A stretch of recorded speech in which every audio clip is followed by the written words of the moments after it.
Hey guys, welcome back to my channel. So in today's video we have another budget review. So I have had someone send me through their budget and I'm gonna have a look at it and see what I think they're doing well and also what they could potentially improve on. This is something that I do one-on-one with my clients all the time, but I thought I would also start a new series where I do this on YouTube too.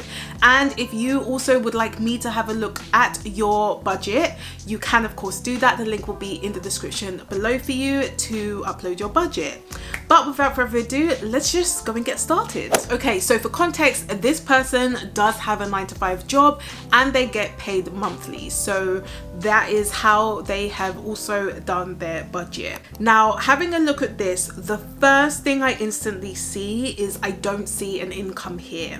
The income isn't included, so I don't know how much this person is making, and I don't know if the expenses actually adds up to the income or if there is any extra money. This person hasn't done that. So that's one thing that I've noticed. I think it's really important when you are thinking about doing your budget, I would recommend having your income included so that you know, okay, when it comes to my income, how much am I saving? How much am I putting towards my essential bills and anything else? So that's the one point that I've noticed. It looks like they've split it into 2 or 3 different categories.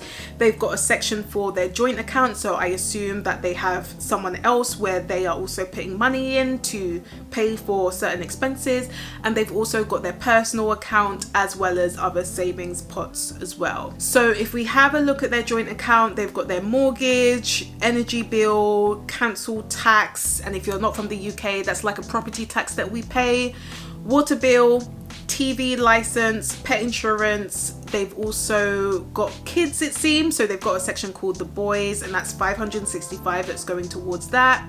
It'd be really interesting to know exactly what that is. Is that food, for example? Is that their extracurricular activities? It'd be really interesting to know that. Groceries, Netflix they're not currently paying into, Spotify, they've got gas, so petrol, internet, so broadband. They've also got date night, which is only 10. I've just noticed that. I would like that to be a little bit more. Date night's important, guys. But yeah, if they could have a bit more, that would be great. Future, that's interesting. That's 100. I would also be interested to know what that specifically is for. So is it that you're trying to save up for your future house deposit? Is it that you're thinking about your retirement? Or is it that you're actually thinking about, you know, potentially becoming financially independent? So you want to get to a point where you no longer have to work to pay bills. You want to be able to maybe even retire early. I'd be interested to know what that 100 is for.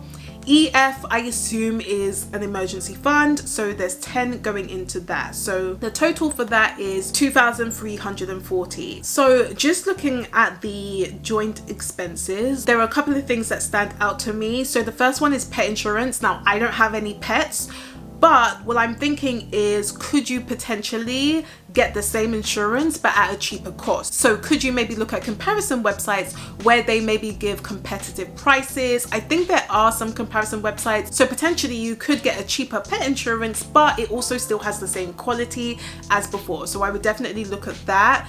Again, I mentioned the boys. This would be interesting to know if, for example, that covers other things, because with groceries, I can see that there's about 100 there. And so my question would be, do you typically spend 100 on groceries, or have you included that in the category where you put the boys? Does that include food for them? It'd be interesting to know, because if you're only budgeting 100 for groceries, again, I would just be asking, is that realistic? Is that something that you typically spend, especially if it's not just you? Because obviously you have a joint account. I don't know how many people are in this family, but again, I'd be interested to know, do you typically spend that, or is a lot of those grocery costs in the section above, which you called the boys? Then I think another thing you could potentially make savings on is your internet, so broadband. Potentially you could get a cheaper one. Again, I would be looking at simple comparison websites, and these don't have to take very long at all to do it, and see if you can get a better deal, especially if you're out of contract and you're looking for something else. Potentially you can get a better deal. I've obviously had thoughts on date night. If you can, I think you know, potentially you might want to increase that. And I've also spoken about the future and emergency fund. So that is currently the joint part. Let's now have a look at the personal and see what's going on there. Okay, so if we scroll down to personal, I can see a section for the joint account. So I assume that essentially when this person gets paid, they transfer 1,170 to the joint account, and they've probably split it, you know, in two. So I think that's probably what's happening here. Obviously I might be wrong, but I assume, because 2340 divided by 2 is 1,170. This person also has a loan, so she's currently paying 325 for the loan. I assume that's per month. I'm not sure what the loan is or what the interest rate is, but potentially it could be a car loan. I might be wrong, but it looks like potentially it could be a car loan. I only say this because I was paying a similar amount when it came to my car loan, so I wouldn't be surprised if it is. We've got RAC, so this person does have a car, it seems like, so that will be for road coverage, I assume. Flowers, we've got a 250 for that. Petrol, so yeah, they definitely do have a car. Phone, so they potentially are on a SIM only contract, it seems. Wedding, so this person might be getting married. If so, congratulations. So we've got another 450 going into that. Credit card, we've got 60 going into that. Emergency fund, 25. Pots, which are explained on the other side, that comes to 75. So she's got a few saving pots, which we'll have a look at. Me, so I guess this is just, you know, her general spending on everything, that's 40. Charity going to 10, with a total of 2,218. So again, I don't specifically know how much this person makes, but it's probably close to that 2,200 mark just based on looking at the expenses. And if we move over to the pot section, so she's got like these savings pots, which I assume are sinking funds. So again, these are going to be things that she wants to save up for over time.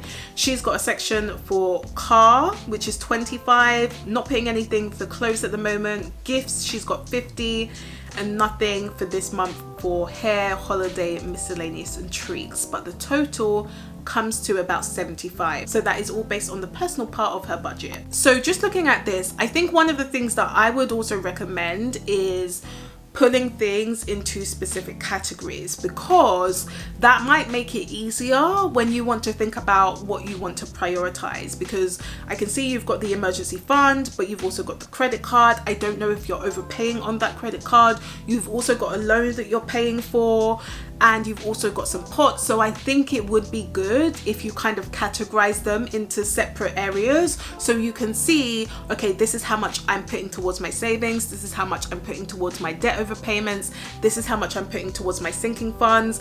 That's something that I typically do, and I get my clients to do that, just so you can see what's going on with your numbers. I think things like that help you to understand what's actually going on with your budget and what you need to prioritize. Now, just looking at this, I can't tell if this person is making minimum payments on some of these debts, or if they're actually working on overpaying on them.